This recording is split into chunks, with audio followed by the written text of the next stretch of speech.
One is about people and decisions around people, and the other's about the actual company vision and mission and values. But it's so interesting because I guess I don't see it in that way. So Mm. for me, but maybe because I see every single person as leaders. Right. Because whether you're sweeping the floor or running the organization, Mm. I see everyone as leaders because the first person you lead is yourself, and then you move on. Yeah, So I think how you make decisions should be the same. Maybe the decisions you make will be different, but the methodology for making decisions shouldn't matter on where you fit in the hierarchy, I guess is what my view is. I create clear thinking and decisive leaders who can amplify their influence. Contact me to find out how I can help you or your organisation. And today we are blessed with two people. We have Mark Nesbitt and Thomas Lebor. How are you doing, guys? Fantastic. Thanks for having us.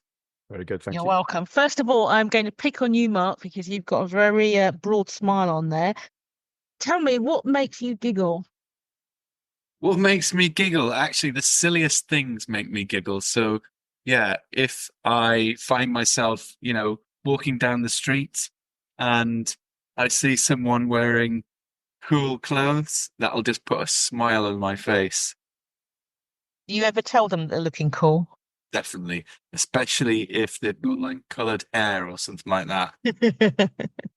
Excellent. And Thomas, what makes you dance? Makes me dance. What makes me dance is my daughter. She demands that my wife and I get up in the kitchen on a regular basis and have a kitchen disco. So that's what's really. That's so cool. You guys are cool. All right then. Tell me a bit more about you guys then. Yeah. So Tom and I have been working together for 24 years. Wow. 22 years ago, we set up two businesses within 6 months. And we've been business partners ever since, and we're now on our third business. Okay, so do the other two still go, or did you? Okay, you're nodding. So the first business that we had was called Urban Chill, and it was a head and shoulder massage company, and we were the first company in Europe to scale on-site massage. Wow. We scaled up to 250 people, giving more than 1 million massages over 7 years. People in bars, festivals, exhibitions, and ultimately offices. And fortunately, during the 2008-9 crash, massage was a luxury that got taken away very quickly from people's budgets. So we scaled that quickly, thought we were going to be multimillionaires, and then lost it. Tom, I don't know if you want to talk about Urban Leaf. Yeah, so the other company we started together was a much more sort of passion-based company. It was a fundraising company. So we had the teams of the hated chuggers out on the streets who would all around the country who would approach people and get them to sign up to regular donations to mainly overseas development charities. That's what we work with, and we ran that for 19 years, and then that became impossible during COVID. So unfortunately, we had to shut that business down then. So in answer to your earlier question, no, neither of those businesses now exist. And we're starting. And what's your current company called? So we've gone from Urban Chill and Urban Leaf to New Leaf. We're turning over a new leaf. And Tom and I are very passionate about helping business owners scale their business effectively and not build a house of cards, but also in doing so, not burn out, so helping them live the life that they really want as they scale. I think, Judith, it's important to say that we after about 5 years of starting up the two businesses that we did, because we started them both pretty much at the same time, were living quite a chaotic life. It was fun, but very, very busy, over busy. And we weren't running the businesses at all well. And we were lucky enough, Mark, actually, a contact of Mark's came in came in as our mentor and taught us a huge amount over a couple of years, and that really fundamentally changed our lives and our businesses. So it's sort of that background that's led us to want to do that for others now, really. Brilliant. So, yeah. It's cool. Do leaders make decisions differently from managers? Yeah, I think they do. I think the job of a leader is a different job to the job of a manager. The job of a manager is to get the best, help other people be effective at their jobs, putting it in the most simple terms possible. Is to make other people effective. Whereas the job of a leader is to give direction and I guess something to follow. That would be my take. So they're quite distinct. It's not that you can't have leaders at every level in an organization. I think anybody who stands up and is prepared to do the right thing can be a leader. But ultimately, in an organization, I think the leader is the person who gives the direction of the company. Yeah, the mission to follow. But so, in essence, though, the way, I guess what I'm asking is, there really a difference in the way people make decisions depending on where they are in the hierarchy, or is there just a way of making decisions that's good and useful? But you, Mark. Yeah. So I think for a leader, there's going to be benefit in making decisions in relation to the company vision, mission, and values. And there's a real, I think, emphasis on decisions, not just for the short term, but also for the long term. Whereas a manager isn't necessarily going to be quite as, you want a manager to be thinking about your values and thinking about your mission, but it's probably not going to be front and center. Your manager's first decision-making process is going to be about, as Tom said, how does the decision that I'm making have an impact on the people that I'm managing? So you can see the distinction there. One is about people and decisions around people, and the other's about the actual company vision and mission and values. So I think that's probably the take that I would want, But it's so interesting because I guess I don't see it in that way. So for me, but maybe because I see every single person as leaders. Right. Because whether you're sweeping the floor or running the organization, I see everyone as leaders because the first person you lead is yourself, and then you move on.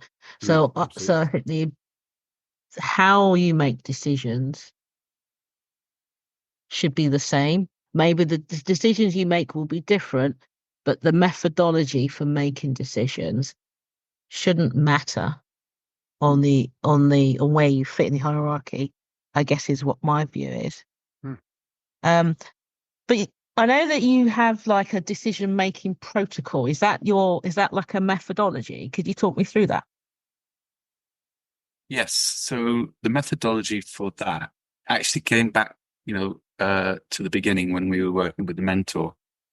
And the first 5 years for Tom and I, as co-owners, were very challenging. And the reason why they were challenging is because we didn't understand ourselves or each other at all well. And you probably come across the Myers-Briggs personality test. Mm-hmm. This is a test that our mentor and advisor put in front of us. And it's no exaggeration to say that that test changed our relationship overnight, because what we did is we read all about the way that we make decisions. And most importantly, we read each other's. And we are opposites in all 4 categories of the Myers-Briggs test, which effectively means in a short sentence that we were trying to get the other person to understand our decision-making based on our preferences, yet actually we have opposite preferences. So when that penny dropped, what we recognized is that I'm a very quick decision maker. put me in a room, give me some information, I'll ask some questions, and then we can make a decision and move forward. That's my preference. Tom's, on the other hand, is give me as much information as you can. Let me go away. Let me reflect on it. Let me come back to you with some more questions. Let me go away, and then I'll make a decision. Completely opposing ways of making decisions. So what we recognize in most situations, not all, but in most situations, we need to go down the route of what Tom's needs are. We need to give it more time, more questions, because then his input is valuable. And I therefore need to recognize that I can't force a decision quickly on Tom if I really want to value his opinion.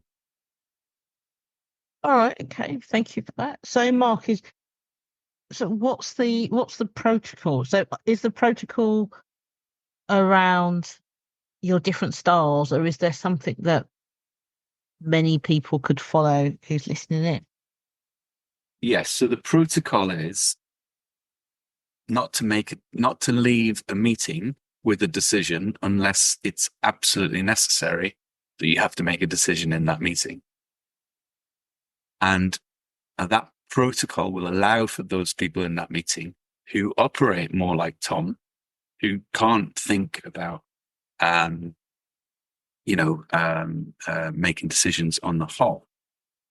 It gives that person or those people an opportunity to go away and reflect, to ask more questions, and then for their opinion and the value of their decision on that opinion of what they think should happen to be recognized. Because without that protocol, you're effectively cutting out all those people who think like that. Well, just to add to that, Judith, it's not just a case of cutting those people out in the decision-making process. It's also about missing a lot. So, it's easy to, the categorization isn't just a case of taking longer to make decisions. It's also a difference between people who are, say, visionary and make a quick decision and go on gut instinct, or those who are maybe more operationally focused and have to actually think about the ramifications of those decisions and how that might play out. And so, a lot could be missed when it comes to the practical implementation of something. And so, we've seen with clients we work with, we've been in a room with two people in it who are clients who behave like that. And what happens is if they know that you've got one person in that room who's going to make a snap decision very quickly, the person who's the operationally focused person becomes very defensive and tries to block everything because they don't have any other opportunity to do that. If they know that they're going to leave that room and the decision's going to be made in the next 10 minutes, they don't want that to happen because they want to be able to give the opportunity to think about it. So they just shut everything down. And that then makes impossible to move forward with creative ideas. So by recognizing the needs of everybody concerned, you end up with a much better decisions in the end. I guess what I'm thinking about is the practicalities of that. So in large organisations where people are meted up to the top there, it's important to have less meetings. Another way of looking at it is to make sure. So if the meeting is designed to make the decision, the information that's required to make the decision is already that's right given to people before that point, so that when they come in, it's a discussion on the information that everybody has, and then a decision can be made at that point. Would that not be a more effective way of dealing with it? Yeah, I think that the thing that's missing here is the importance of the decision. There are some decisions that neither here or there. You make one decision this way, one decision that way, and it doesn't really matter. It's not that important. Right. Business can move forward with either option, but there are other decisions that have much more of an impact on, like Tom said, perhaps on the operations. And you want to create a culture where you're recognizing the importance of your decision making and making sure that you're following a protocol that allows everybody's different way of thinking and input to be recognized and rewarded.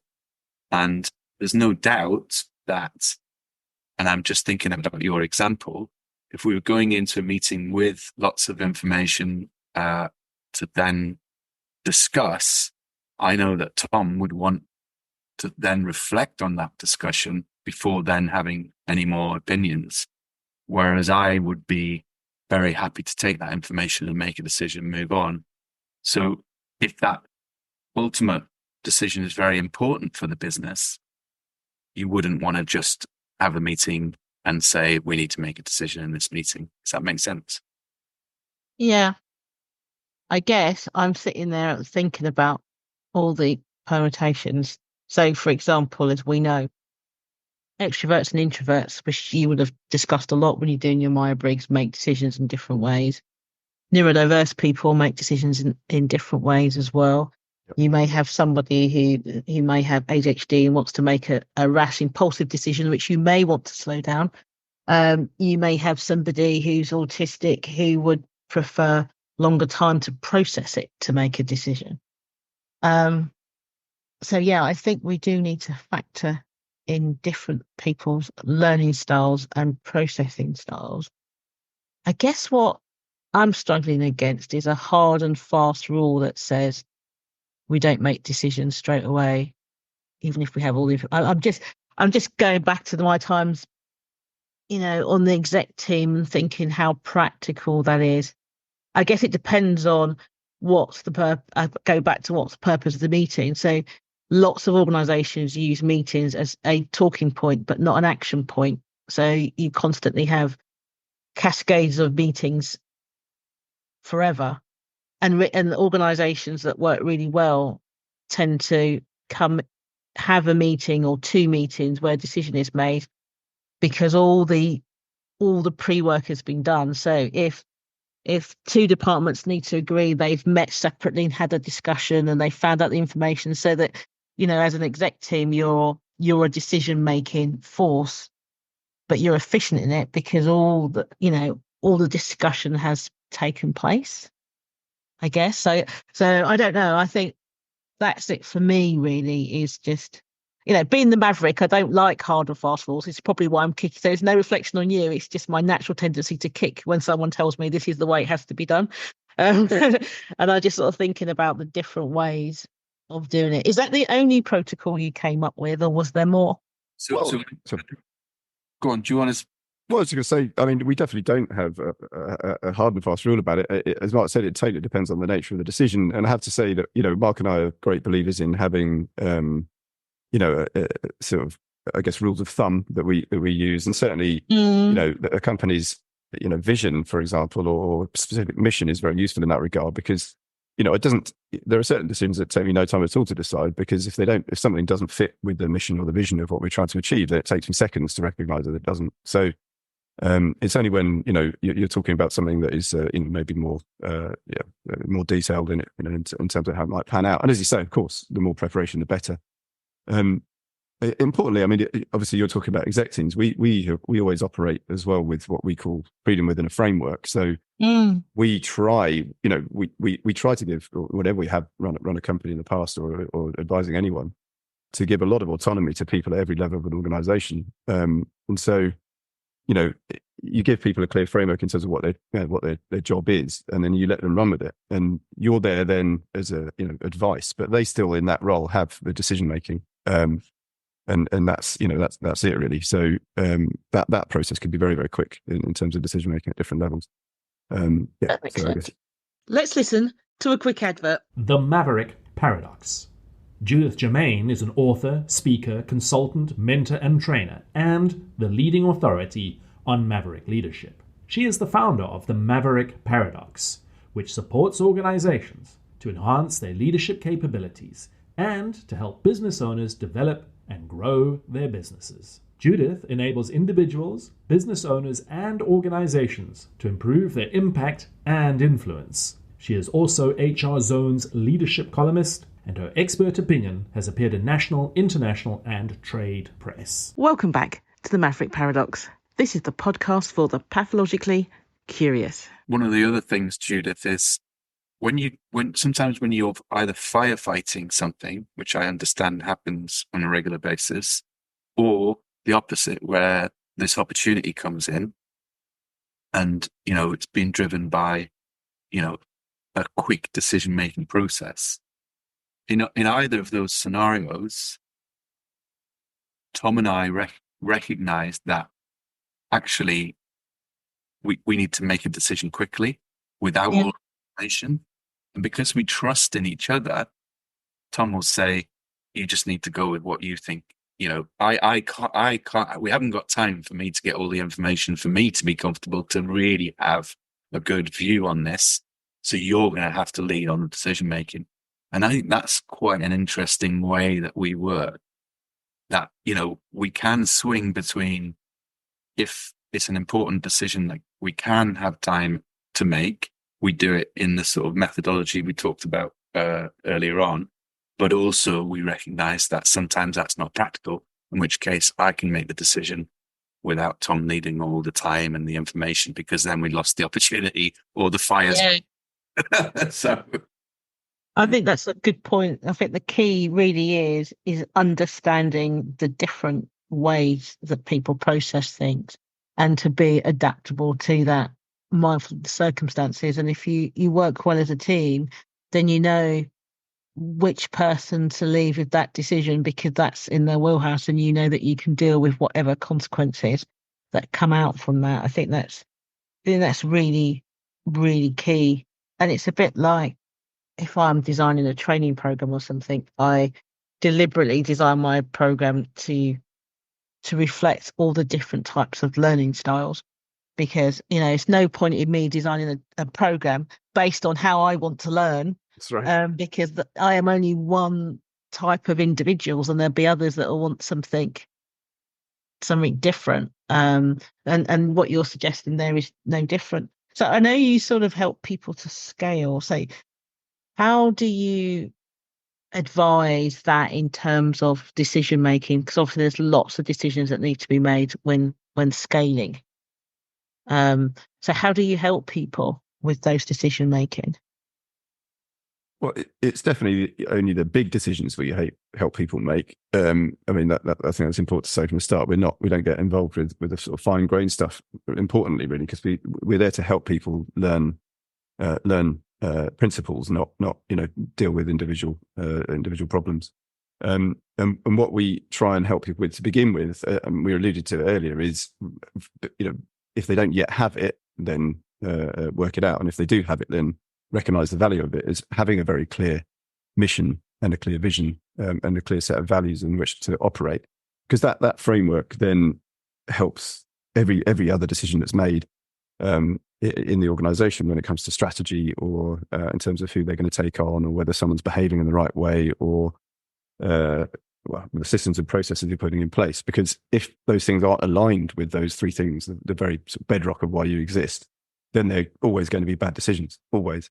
And you talked earlier about leadership, by the way. We do absolutely accept that someone at every level can be a leader, but the only way to be a leader is to know what you're leading people toward. And that is, again, that mission and that vision and those values. And so, yeah, absolutely. If anybody at any level is standing up and saying, look, what we're doing in this team, and whether that's a cleaner or or somebody leading a team of people, isn't in line with our mission, then they are behaving in the right way. They're behaving as a leader, and they're holding people to account. And so really that's the first thing that we help people understand, is that every decision needs to be at least glanced against the original mission, vision, and values, and is it aligned with that or not? And I would go on to say as well, Judith, that we worked with a client last year in Dubai where we helped them scale from 40 odd to 90 odd people across the year. And what we recognized straight away is that the two leaders were making all of the decisions. And the reason why they were making all the decisions is because they didn't have any managers. So we went in and did an audit of their where they are and where they want to go. And we said, look, you need another 5 managers underneath you. And those people and yourself need a governance framework, which to the board meetings that are once a quarter. So then we created a structure of communication and decision making that flowed from, as Tom said, the vision, mission, and values, but also the governance structure of quarterly board meetings, monthly senior management strategy, and then weekly tactics. And then the management meetings that were about the sales manager, the marketing manager, the business development manager, they then had their own meetings where they had which fed into the senior management meetings. And that allowed the delegation of decisions to go through the system. And what's brilliant about that is more decisions are getting made by people who are closer to the action. Because when you're scaling, firstly, you can't do everything. And secondly, you're probably not even the best person to make the decision. So you need to put decisions down. So that's how we work with people to identify that. Definitely. And to add to that, we talked about that freedom within a framework. I mean, the framework is also, you obviously have to give people freedom, but you don't just give them endless freedom. You have to create a framework. And that framework is about systematizing decisions sometimes. So, for example, in selection of the right people, Mark and I have a very clear sort of framework for decision making, and it means that instead of people making instinctive decisions in interviews, which could be affected by, I don't know, like whether someone reminds somebody of their friend when they were 12 and they don't subconsciously they don't realize it, whatever else. You take that away and you actually come up with a method for consistently finding the right people, for example, and that can be true in so many different arenas, not just selecting the right people. Thank you for that. Yeah, that reminds me of a company I worked with a few years ago where you had 3 directors of the business who owned the business, and what they did is that they would count them. They insisted all decision making went through them, and each director would change another director's view if they were having a bad day with them or something like that. Right. So it was just getting ridiculous. And what I brought in was the idea of a forum. So we had 3 directors and then put on their 3 non-directors from the senior team and said that everybody has the same 1 vote. So all because you're the director of the business doesn't mean that you actually have 2 votes.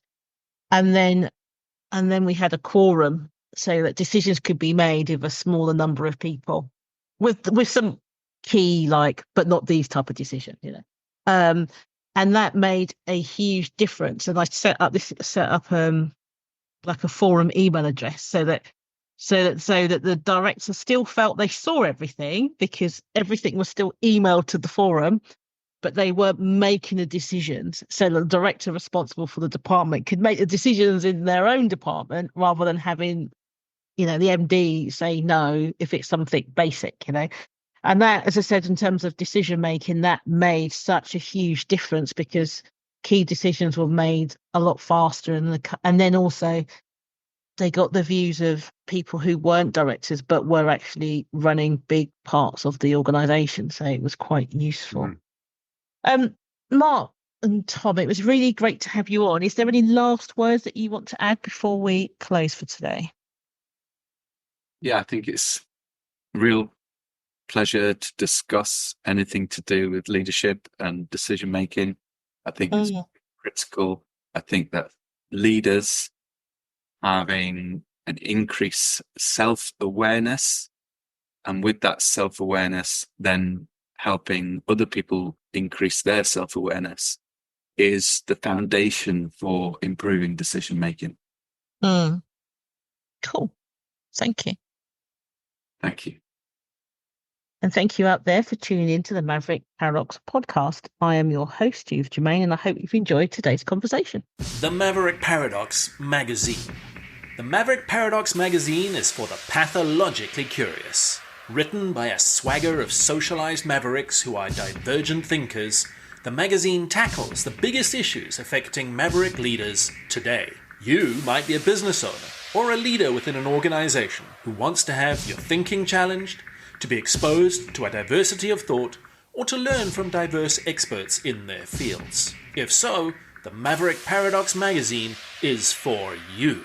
Join the swagger at themaverickparadox.com and engage in the conversation.